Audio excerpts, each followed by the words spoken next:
Namo Myoho Renge Kyo, Namo Myoho Renge Kyo, Namo Myoho Renge Kyo. Hi, everyone. Thank you for being here. Thank you for your practice. Thank you for your support.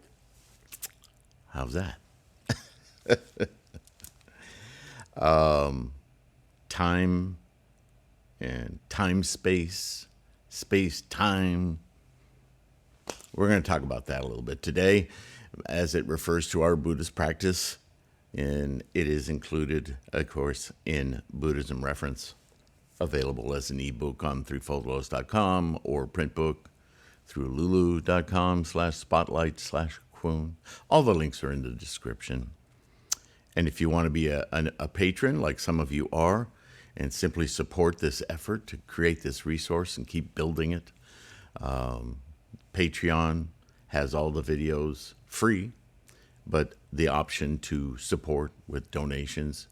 And thank you to those of you who are doing that. It's so incredibly helpful. Some of you are just donating straight through to PayPal, which is either through links on threefoldlotus.com or through here on this channel on YouTube. Equally, of course. It all goes through PayPal eventually anyway. So thank you. Thank you, all of you. All right. So time space. Why do we talk about that? Why is that Buddhist? Well, because Buddhism has its own insights into cosmology and physics, right? I talk about that all the time. The language is almost, it's starting to be rather the same for science. You know, we talk about quantum fluctuations. It's no different than talking about formations, right? It's just in the context of Buddhism, we understand energies having momentum, having tendencies and conditions. So do scientists, but they're stuck on the material world, the physical, right? Samsara. You and I observe the same thing, but we understand there's a sentient component available there, a consciousness available there that manifests in this amazing apparatus we call the human mind. Right? For centuries, humans have been trying to find evidence of other minds on this planet, in the universe. Haven't found any yet. And even if they are out there, they're so distant, far away, and separate from us. Is it really necessary for us to turn our gaze back at ourselves and understand how incredibly lucky, precious, momentous, brief a time span we have to use this sentience? Yeah, time, space. We need to constantly be reminded. In samsara, it's like all we do is look out and quantify, qualify, identify. But Shakyamuni said, look, that's all well and good, but that's why you're stressed and anxious and constantly trying to identify yourself via your external environment. So as Buddhists, let's just agree that that external environment and you are really all happening at the same time. You're the same thing, ultimately. So relax a moment, and instead of constantly gathering data, look at the data gatherer. Look within and see the process as it's happening. Identify with that. How do we do that? Namo Myoho Renge Kyo. We invoke it. We invoke the process. Myoho, potential instantiate. Renge, oh, I get it. Kyo, yes, you're in it. You're experiencing the process. What's another way of experiencing the process in language? The Dharma, the teaching, enlightenment, awakening, Buddha. How many words do we have for the same thing?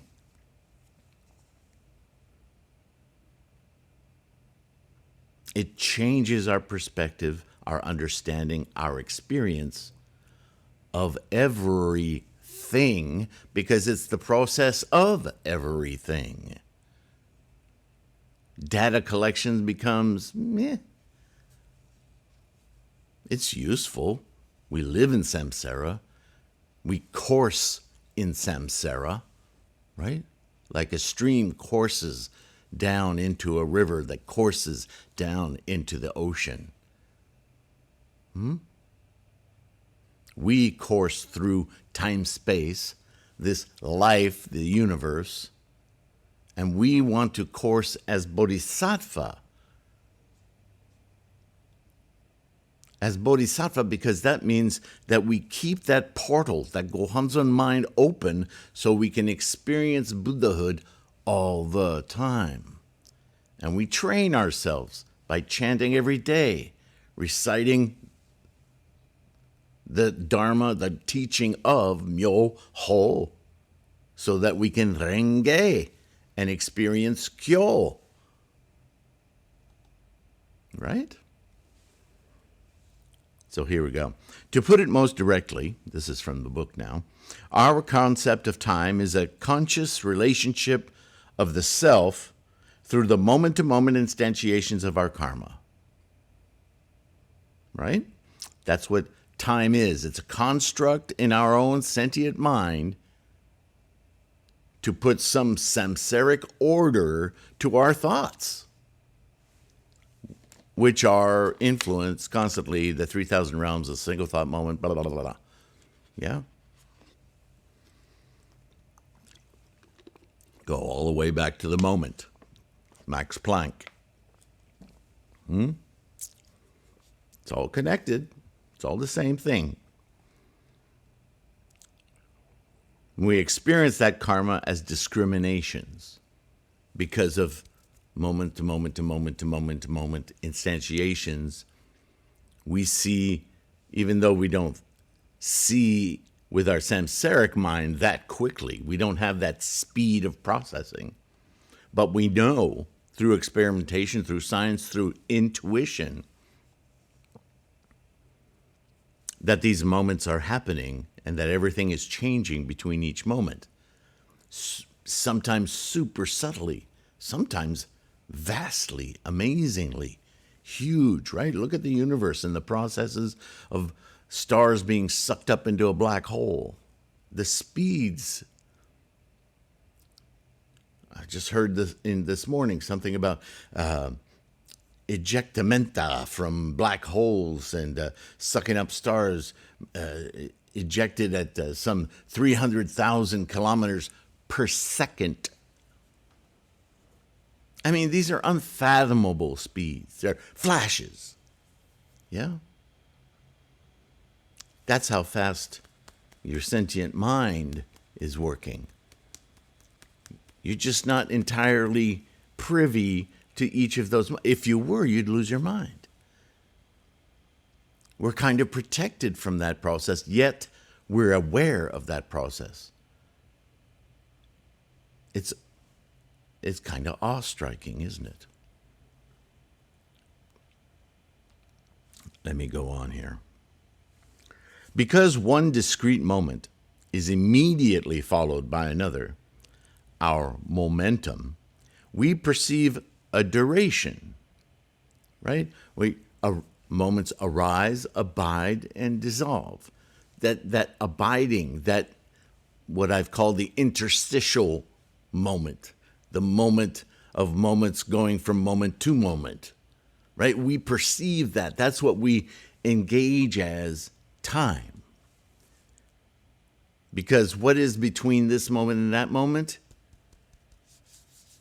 We perceive space. The moments are right there, one after another, but we perceive birth, death, or rebirth, death, right? Buddhism talks about this all the time. Of course, if you're steeped in traditions and pagan rituals and Hinduism and whatever else, you'll take the opportunity to call that lifetimes and afterlife and reincarnations, that's all crock. That's not Buddhism. Buddhism is happening right now. Now. We perceive samsarically our attachments, our categorizing, our data collection. We want to hold on to that. So we make time-space measurement tools we can put to that perception. But you can't find time or space anywhere. Try to. It's a fabrication, a method of experience. Science has trouble with that because it wants to be material. But for Buddhists, yeah, no problem. I get it. Right? Energy, momentum, everything's happening. Past, present, future, right? Momentum. No prob. This duration implies a space. I'm saying it in the book here, a distance, no matter how small, that it demands our identification as both space and duration or time. Now, reference, see the Planck unit in the moment. Because in that little chart I put under moment, it's not just time that's in there, it's space that's in there. It's all of Planck's constants that are the minimum measurable unit, whatever that unit is, as defined by Max Planck, yeah? The Buddhist convention to discuss this is the idea, as described in detail in the 12-link causal chain, or the Nidana, is a transference of energy from one moment through an interstitial into the formation of the next instantiation in a kinetic series, right? The momentum, the engine of life. The arising, abiding, and dissolution of each moment is within an also ever-changing environment whose conditions and tendencies are affected and also impart influence in the interstitial moment-to-moment series together as all phenomena, precipitating this idea of time, change. For we Buddhists, time is actually the momentum of the engine of life. Momentum because one moment moves into the next. There's energy transferring. There's kinetics there, right? Once something is put in motion, it tends to stay in motion until it dissipates enough of that energy that's giving it momentum, and it just dissolves. Everything does this. An atom, a molecule, a chair, a house, a tree, a human, everything, a star, a black hole, everything does this.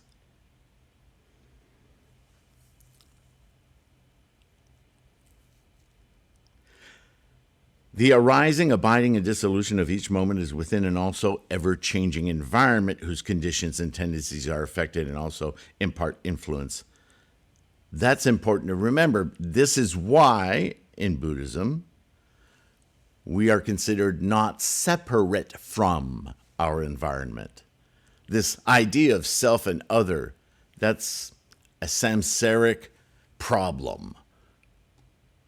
I am this, I am not that. That is a problem.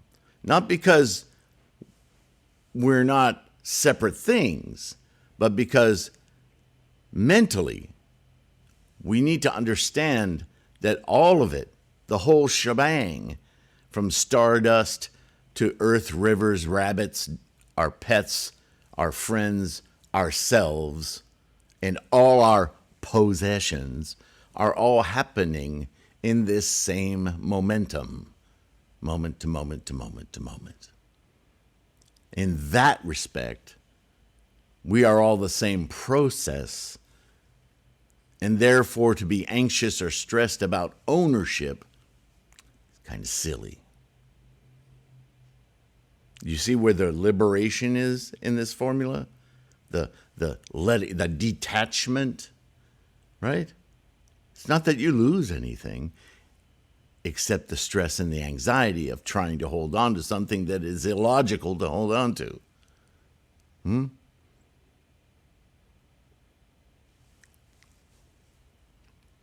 Let's continue. To quote Albert Einstein, quote, "Everything is happening, past, present, and future, everywhere and at the same time," end quote. Yeah, Albert said that, of time. Yeah, there's still a lot of things Albert said that scientists are continually scratching their head about. What is more interesting in this idea is the fluidity that it offers. For instance, time has the unique quality of being relative to experience in the mind. Where else does experience happen? Experience happens in the mind.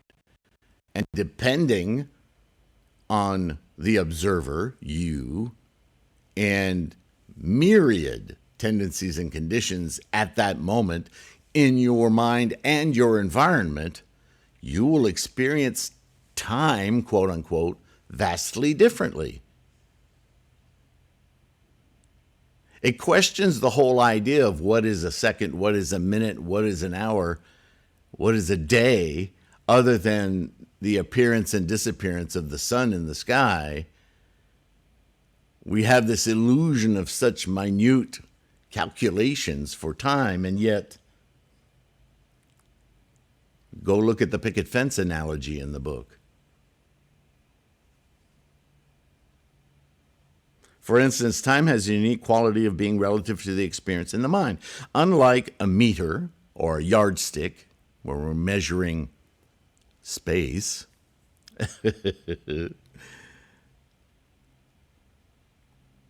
time can and is experienced in a changing scale all the time. The old analogy I have used is the story of waiting for a friend to prepare themselves to join you as you await them outside their home. Sitting on a bench, a few minutes go by without much notice as you greet your friend after waiting only 5 minutes. Now picture you're waiting the exact same amount of time while being forced to sit on a newly installed picket fence with all your weight supported only by the sharply cut ends of those pickets. How long, quote unquote, would you experience that 5 minutes? See, the picket fence analogy at the back of this volume, this is precisely the device used by Shakyamuni in his lessons on the discovery of our insights and realizations. Not the picket fence so much, but the way he creates expedient means, skillful means, teachings, insights, yeah? It can seem an endless effort of practice before we experience a change in our life experience. And yet, most often, when the realization occurs to us, how and how much our life has already changed, almost as though we missed it in its changes, we can scarcely understand the time that has elapsed. Think a kalpa, right? Have you ever come to a realization? I might need to word that better. In not just Buddhism, in anything, it suddenly dawns on you, oh crap, how was I thinking that for so many years? Oh, I'm such an idiot. How did I not get that? How did I not see that? Suddenly, that whole period of time where you didn't have this insight seems like forever. Oh my goodness, what a dummy, right? And yet, the answer that you now have insight into is like a flash, so fully formed and clear that you can't resolve in your mind how it is you spent so much time without it. Time. Awakening is like that. in little chunks all the time. Every time we chant Namo Myoho Renge Kyo, we are invoking enlightenment, awakening, insight. And it's impacting our lives even if our samsaric mind it hasn't quite caught up. But it will. It will. Remember, it's running on habit energy.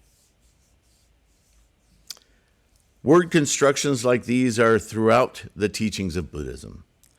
Though it is tempting to take these stories literally, when we read them with a distance to perceive the intended meaning, the stories reveal themselves to be insights with specificity to our own intimate experience, right?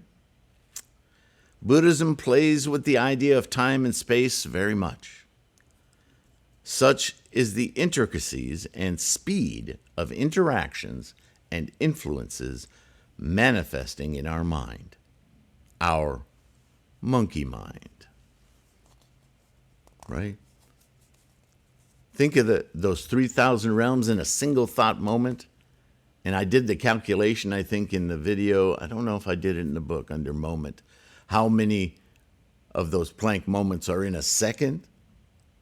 And multiply that out, the 3,000 realms in a second. It's just trillions. Imagine that many monkeys surrounding you in a grove of trees, all yelling for your attention. That's your samsaric minds, my friends. And that answers the question why things are you're so easily influenced. Why do commercials on TV work?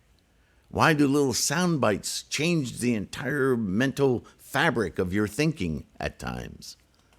Right? Why does somebody's tone in their voice suddenly elicit millions of ideas and stories and impressions in your mind? Because your mind is working that fast. We need to rein that in. And the only way you're going to do it is to have a strong, dedicated mind of awakening. A strong Buddha. That's the wisdom part. The Buddha wisdom is the influence of the Buddha mind and clarity on all that monkey mind business. The monkey mind isn't going to go away. You can't silence it. What you can do is no longer be imposed by it, influenced by it. When the monkey mind stops, so too does the sentient mind. We call that death or extinction. And now, if you think of it in the numbers of those monkeys and your vast awakening of Buddha, that is quite rightly an extinction event, isn't it, when you die? Makes sense. So, we talk about time and space all the time as we discuss Buddhism. So that's the end of the entry in the book. I don't think we need to pursue the science of it any further than that. You're free to do so, of course. Whatever satiates your need for understanding and insight. But I think there's enough in this couple of paragraphs here to set you on the right path. The next term, and we're getting close to the end of this book here. The next term is world peace. And then Wu Ji, and then yin yang, and then we're going to get into the resource materials outside of the definitions. That'll be fun. So, thank you once again for participating, for being here, for your practice. Take a moment to like and subscribe. It helps. It's a bodhisattva act. Helps spread propagates the teachings, yes? In the meantime, as I always say, be kind to yourself. Take care of your health. Keep your practice strong. Savor it. All right? And I'll see you in the next one. Promise. Bye for now. I love the chase and the hunt, and I set the pace when I'm running. I always take what I want and I always give it 100. Don't need a bank, no I'm funded. Play the game like it's nothing. I'm always thankful for something. Don't take for granted, stay humble. Now wake up! It's time to look at the enemy. Look in the mirror if he is no friend to me. It's not working out, maybe it's the chemistry. It's time to break up so I can make a better me. Better believe in your mind, cause it's everything. You can mold, shape, find almost anything. All it takes is some time and some clarity to find your identity. It's mind over everything.